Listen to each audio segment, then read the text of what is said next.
Welcome to the Big Bag. My name's Mark Machado. I'm joined by Azeem Rafiq. We are gonna have a chat, review what in the end was quite a simple victory for Bangladesh, for Pakistan, even against UAE today. It was a whole drama-full day, though, right? We will get to the drama earlier in the day. Will they play? Will they not be playing? There's a lot to talk about around this result and around Pakistan at the moment. But I want to concentrate first, Azeem, firstly, what your thoughts the way that game kind of ended? Because I felt it kind of could go either way.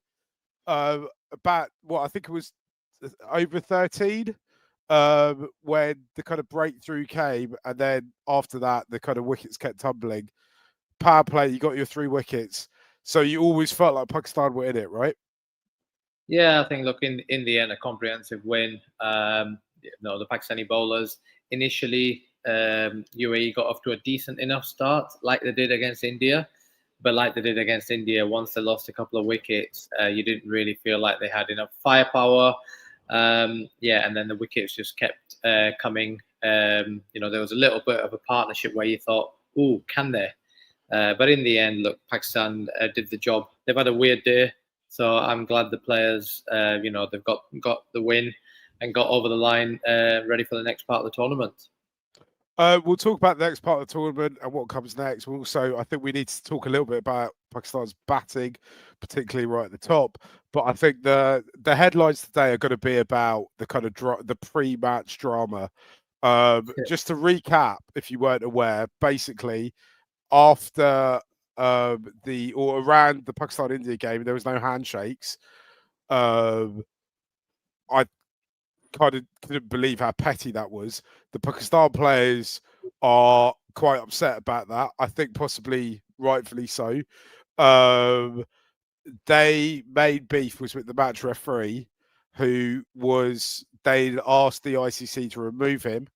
That didn't happen. So Pakistan said that they were just going to essentially not play this game today, which I think would have knocked them out. They would have been out of the tournament. Yeah. What's your take firstly on that decision? I mean, I think it's a whole sequence of events. The Pakistan India match, without doubt, that India was in the wrong. But how Pakistan have turned that into, I think, from the offset, every decision they made throughout that was wrong. India was in the wrong. Surya Kumar Yadav should have and still should face a sanction for his interview. India have come across petty and pretty average in their refusal of a handshake and the way they've carried themselves, to be honest. But Pakistan went for the weakest party in the whole thing. The match referee, Pycroft, which I thought was strange, but I thought it was a little bit like, oh yeah, he's an easy target and the ICC will just stand him down. But my thing is, firstly, he's the wrong target. Secondly, if you're gonna threaten to boycott, right, make sure if you're gonna threaten to do something, that you have the courage to go through with it. So I was very, very surprised coming into it, because I knew that ICC would stand by Pycroft. I didn't think he did anything wrong. He was just passing the messages on. So coming into today, I thought Pakistan was just trying to, play the games a little bit, but they're gonna turn up and they're gonna play. And then all of a sudden, you get to about 4 o'clock and you start hearing rumors that they've not left the hotel, etc. And you're like, wow, have they finally built up a courage to actually stand for themselves? Which, I wouldn't have had a problem them doing that. But what happened after that just showed that all that before were just talk and games and pointless, And there's like social media clips from the PCB, the chairman's having a chat about it. And then there was rumors of that Pycroft has left the ground. There's going to be a new match referee. Then that there's not going to be a new match referee. From my understanding, he never left the ground. I've got a friend who saw him having lunch at the ground, so that didn't happen. And then they did this video where he's supposedly apologizing, and then Pakistan, the PCB, and see that as some sort of a win. I thought it was cringeworthy. I thought it was embarrassing. simple thing is don't give out threats that you're never going to follow through with. And how they've turned a situation where India was in the wrong into them being the talking point, I think just shows where Pakistan cricket is at as a whole, to be honest. And I thought my biggest worry was after all of that is that players have got to play a match. And if UAE had have won that match, that would have been really made them look even worse than, in my opinion, they already do. Lot to unpack there. Do you have any? Because I know, firstly, I should also tell people if they don't know that you're out the UAE and you've lived there for quite some time now, and also you are people in and around the Pakistan cricket world. I don't know if you've got any insight into where or how the decision to boycott today's game actually came from, because I'd love to know where that whose idea that was. To be honest, I don't think they were ever going to boycott it, because if they'd have boycotted it, they were out of the tournament. So I don't think they were ever going to boycott it. I never thought that until 4:30 when we were being told that the players have not left the ground. Then you're thinking, okay, maybe. To be honest, I think we've got cricket as a game, not just in Pakistan, in India and the ICC, and it's politicians are the leaders. And I thought that was just politics today. That was just Mohsin Naqvi and these guys, and properly pumped up through the media that this was some sort of a response, and they were going to show who the boss is to the ICC and Andy Pycroft, and their whole target became Andy Pycroft, and that in itself showed me that actually they've got nothing about them, because he was the weakest party in the. To be honest, I would have had no problem with them, boycotting if that's what they wanted to do, on the principle, but the principle not being Pycroft, principle being India and Surya Kumar Yadav, because I think our game is. I think someone's got to get hold of the game and stop, all these things that continue to happen, because it's making the game look pretty petty. Yesterday, I was after the Bangladesh Afghanistan game. We did one of these reviews with Tawid Qureshi, who's a Bangladesh fan and follows Bangladesh cricket, and he was talking about how in Bangladesh, amongst their kind of cricket fraternity, there's this idea that India's kind of left them behind a little bit and actually favours Afghanistan. When I'm in Sri Lanka and when I talk to people in around Sri Lankan cricket, one of the things they think that Sri Lanka has going for them is that they are close to the BCCI and they are friends with the BCCI. Australian administrators and English administrators have talked about how the BCCI has all the power, and I just wonder if actually, even today with because I hadn't thought about it. I hadn't thought of it in a way that going for the match referees to work is a pointless thing to do, because players don't want to shake their hands. What are you going to make them do, right? Yeah. But I kind of feel that I can kind of understand, I can justify why they've gone for the match referee, because if you're a Pakistan player and you feel actually cricket can bring people together, that it should be able to do that. You read stories about when India and Pakistan have played each other in the past, that it's been great moments of unity between the two nations, right? And it feels, I can understand why Pakistani players feel they have no currency in this game anymore, because Pakistan is being shunted all as cricketers.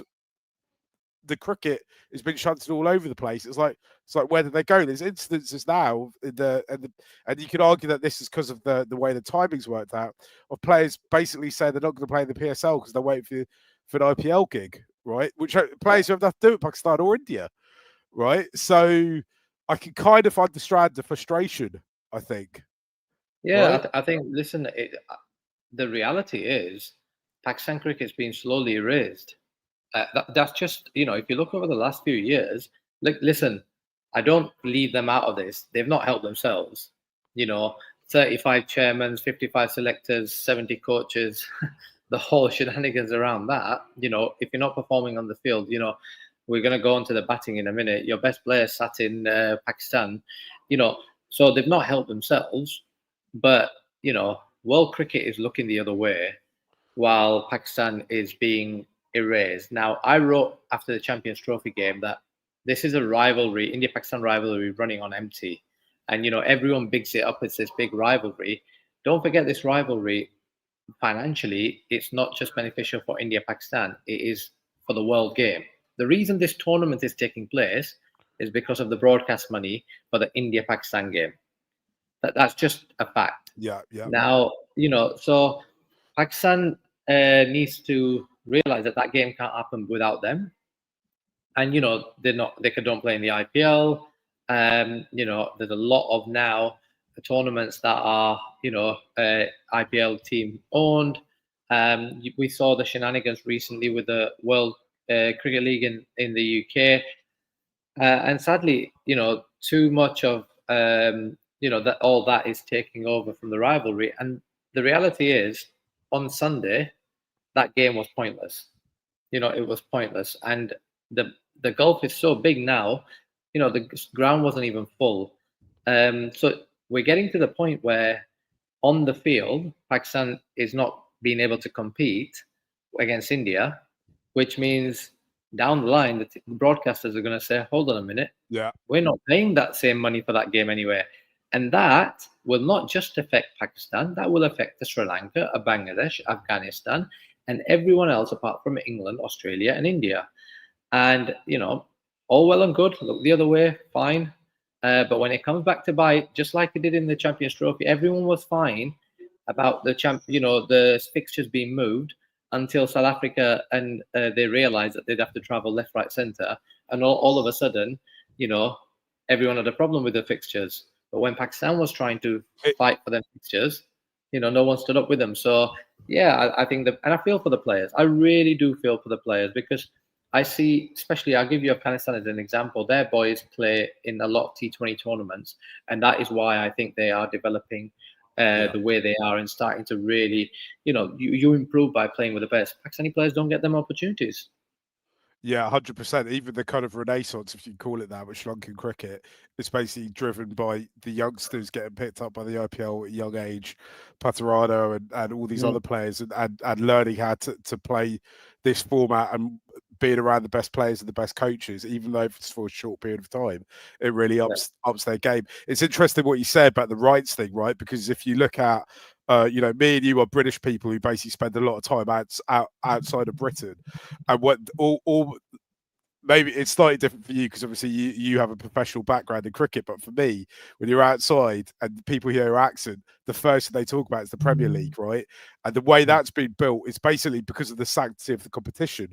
If you look at, people in South America care about Brighton and Brentford. That is an absolutely wild thing for me, but it's because they value every team equally, right?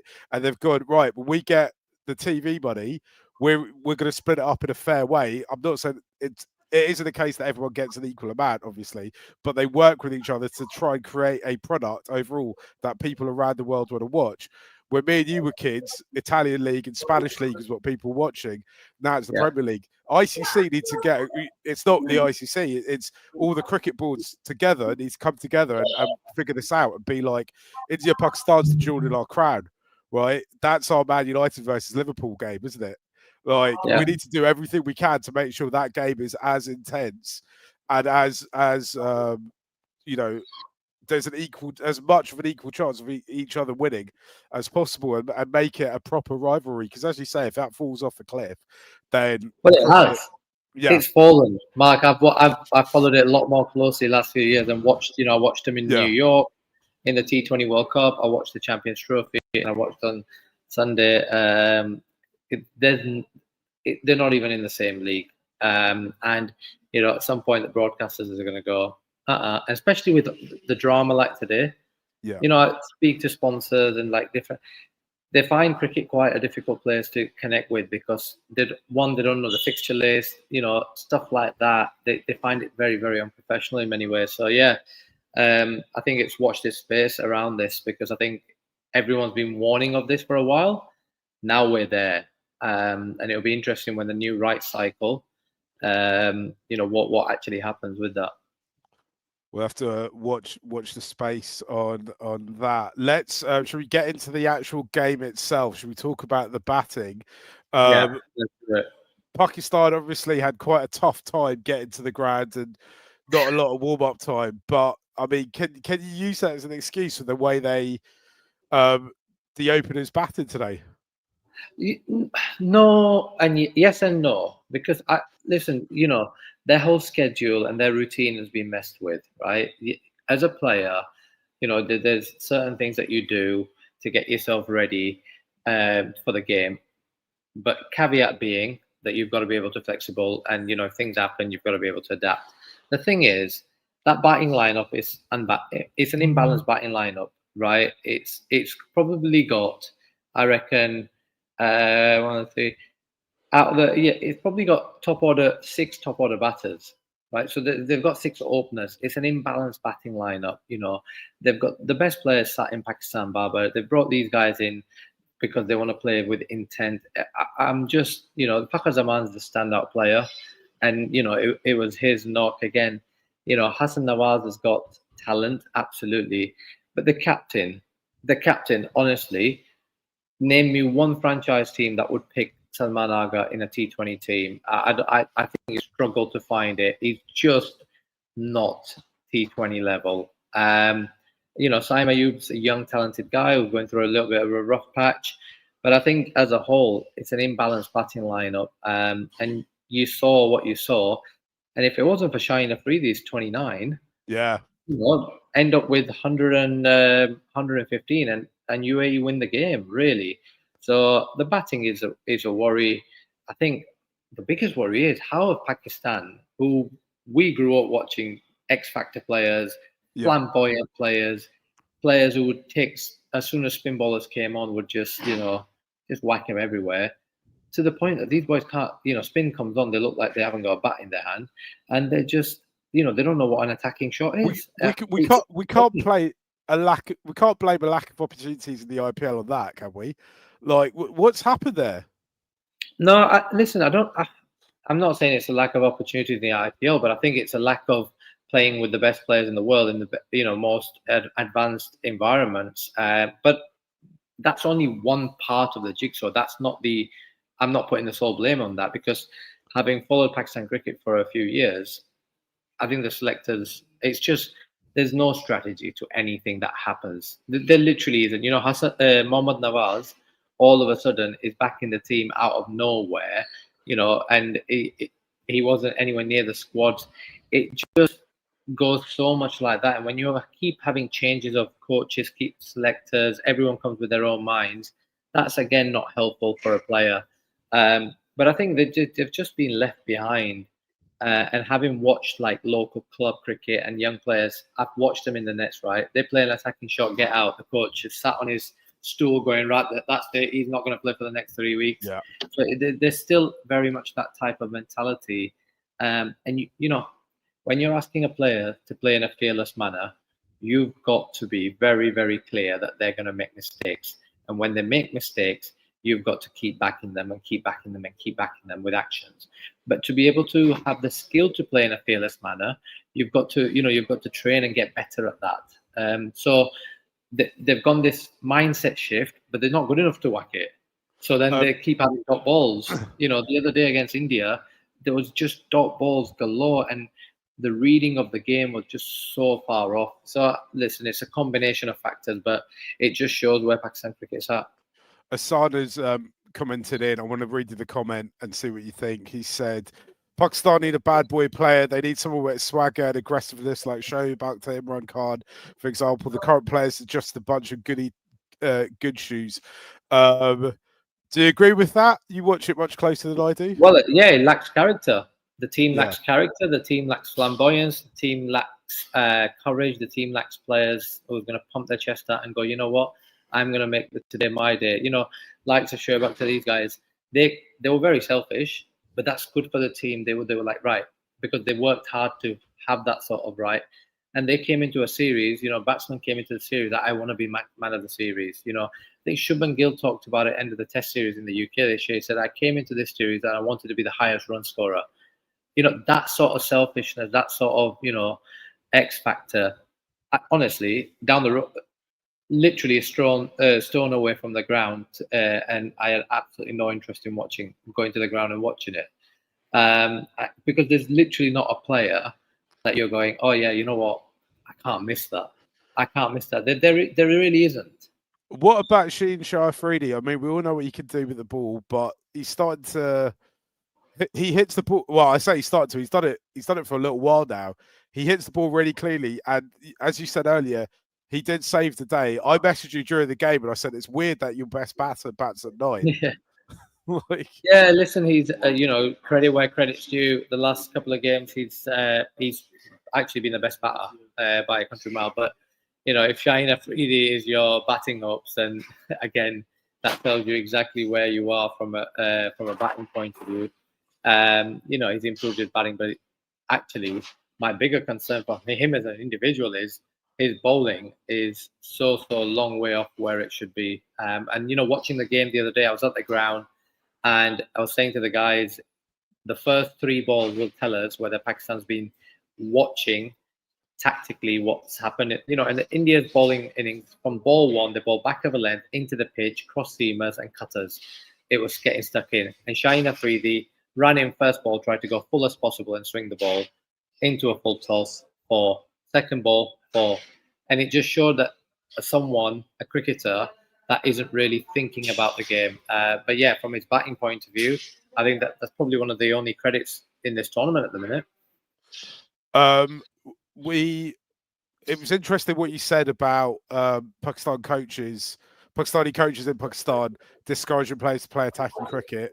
I know that mentality and looking for orthodoxy is something that is prevalent in Sri Lanka as well. Yeah. And they're having to change their mindsets. I'm surprised, considering, when you go to, I've never been to Pakistan, but I can talk from somebody who's gone to India, gone to Sri Lanka, how innovative the societies kind of are in terms of getting around problems and adapting to situations. It surprises me how much coaches in some parts of Asia still stick to their orthodoxy so much, right?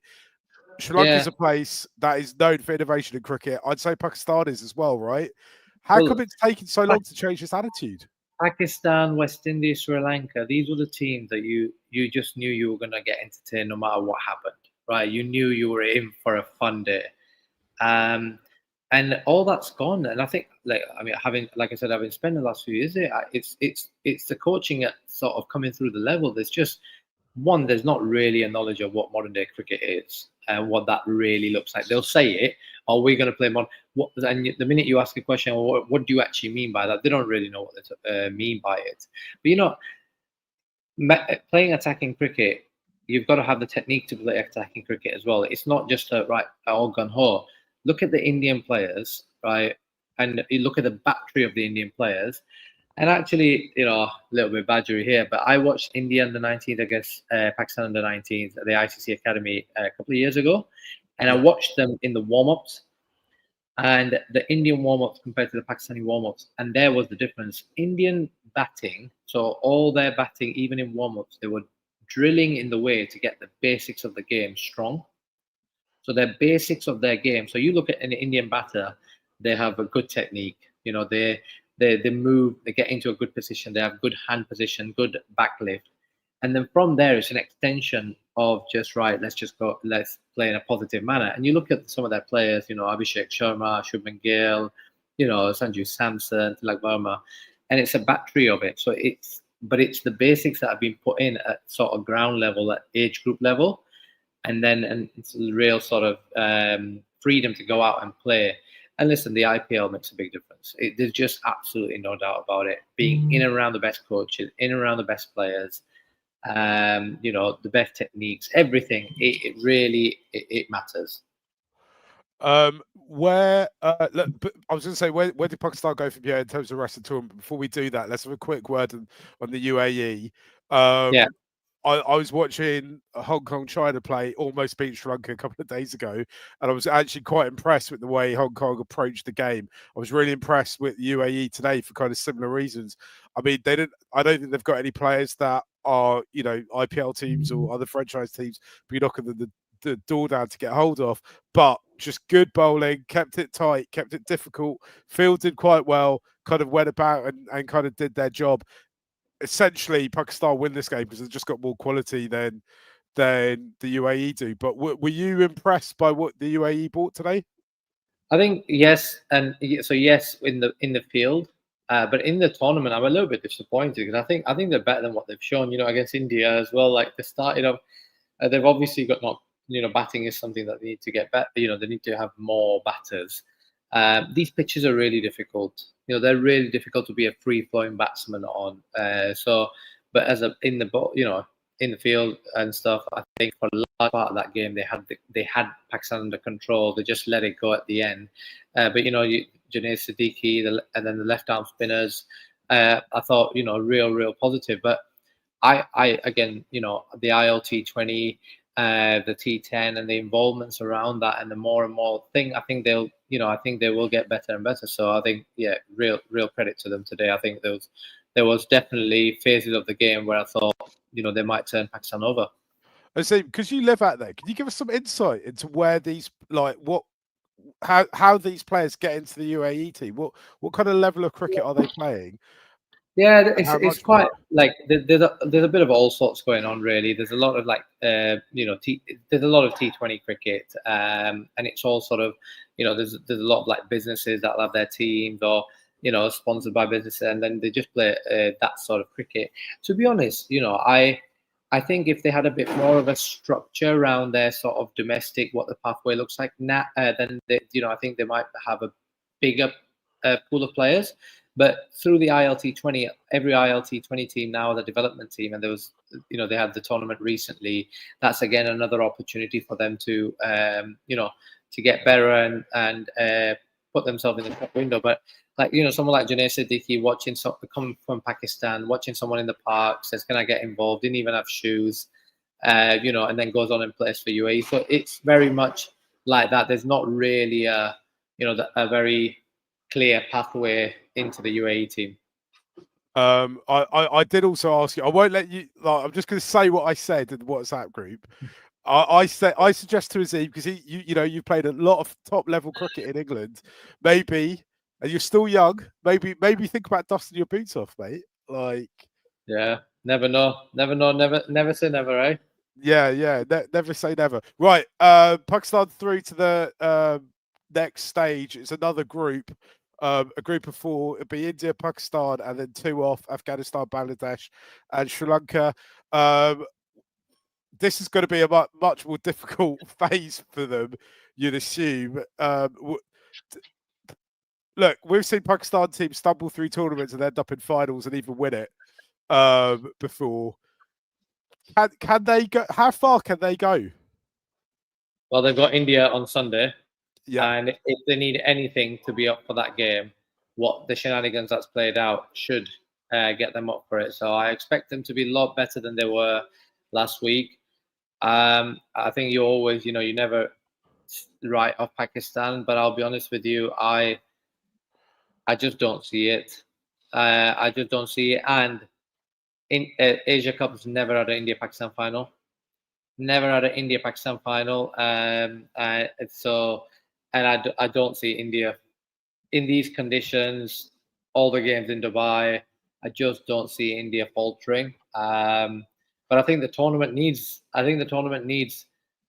an upset somewhere. So you just never know. It's T20 cricket. If a couple of players have a day out, and then out of the other group, you've still got the other group still needs to be decided as well. So obviously the big game, Afghanistan, Sri Lanka, to decide who goes through from that is my understanding. I think whoever wins goes through. So if Sri Lanka win, then Sri Lanka go through, but it depends. Sri Lanka can lose and still go through. It depends on net run rates and all I don't think they can. I don't think they can because Afghanistan's net run rate is 2.150. So but they can't. Bangladesh's run rate is terrible. Net run rate is terrible. And Sri Lanka. So it's so Bangladesh are already done. So if Afghanistan win, then they'll be definitely but Bangladesh. So it'll be Sri Lanka and Afghanistan. So if Afghanistan win, they're through. No. What I meant is, So Sri Lanka can lose and still go through. Yeah. But Sorry. there Yeah. is a world where Sri Lanka hammer Afghanistan. I mean, I'm not saying that my mind thinks that's possible, but that Bangladesh are still kind of alive in this Well, slightly no, on life Bangladesh are support. very alive. Yeah, But if Sri Lanka wins, Bangladesh are through. So if Sri Lanka wins, it's Bangladesh and Sri Lanka because they're both on 4 points. So Afghanistan need to win basically. yeah, And Afghanistan coming into the tournament, everyone deemed as the second best team in Asia, which has become a bit of a meme. Actually, it's become a bit of a yeah. joke. So, and I actually think they're a very good team. So I don't know what's gone on there. So a big game tomorrow. Because if Afghanistan squeeze through, I actually think they're the ones that could beat India. So, see, I think the whole thing is that if you're going to beat India, do it in the final, right? Because you're probably not going to Yeah, beat them. don't do it before. Like, yeah, you're not going to beat them twice, right? So if Pakistan, if any other team's got an India win in them, save it for the final. It'll be Yeah, interesting if we end up. There's a lot of cricket to be played. Kind of, if you're a neutral or if you don't support India, what you really want is two sides of the final that aren't India, right? yeah. Um, And Super Fours, listen, Super Fours is where the game's really, it'll be really interesting. You just need Pakistan to really, get up to the mark now. Afghanistan, if they come through, they're gonna, they've got the X factor. Sri Lanka again, you know, very very capable. Suddenly you get Afghanistan, Sri Lanka. No disrespect to Bangladesh. If you get Afghanistan, Sri Lanka, Pakistan, India. You never know.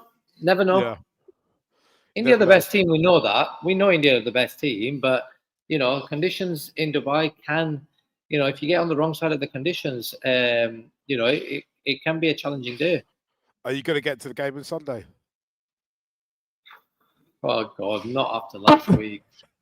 Not after last week. I was walking out the stadium and the Indian fans were like, "Come on, mate, stay till the end. There's only 10 overs left." I'm like, "No, mate, this is embarrassing. I'm out. I'm getting out of Uh, this traffic." the handshake thing is just so embarrassing as well, isn't it? Like, Pathetic. Do you know what? Genuinely, I even feel for the Indian players because I can't imagine. Listen, I'm sure some of them will want to do that. I can't imagine all of them would have wanted to be part of that because it puts them in an in a position. Listen, tomorrow the politicians will change. Then what? yeah, You know, yeah, the reality is it is going to stick with Surya Kumar Yadav for the rest of his career. yeah. That's going to stick with him. Gautam Gambhir, we know what Gautam Gambhir. Like, there's no point even, But Surya Kumar Yadav, that is going to be the rest of his career. And you know what? Sadly, I think his interview is going to define his career because I don't think he's ever going to be. I don't think he's ever going to be a great player. I think that he'll be remembered for that interview, and that's actually sad. I think you're probably right. And this isn't for now. We won't mention names, but there's lots of rumours about why certain players have retired or left the kind of Yeah. BCCI coaching set up for various different political reasons. And I mean, I never doubt that those rumours aren't true, right? So, Listen, I don't think it's any secret, is it? Why someone's moved to London and stuff.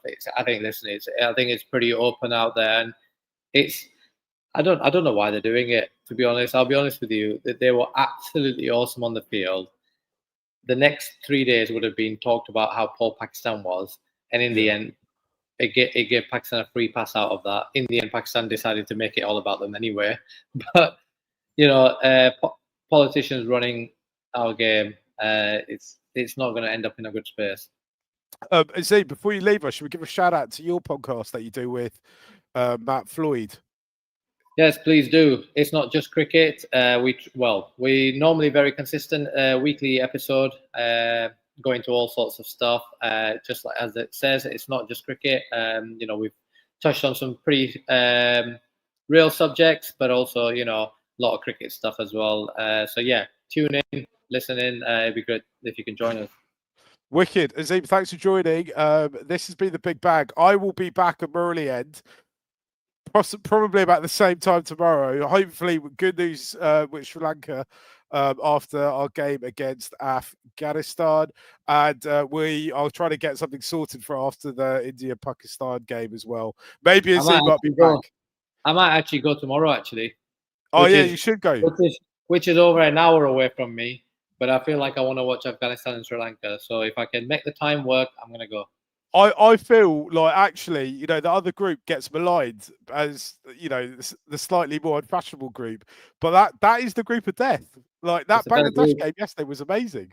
Yeah, Like, yeah, it's a better group. It's a better group, yeah. definitely. More fun anyway. Right, we'll leave it there. Thanks everyone for Cheers, joining. buddy. See you all later. Bye.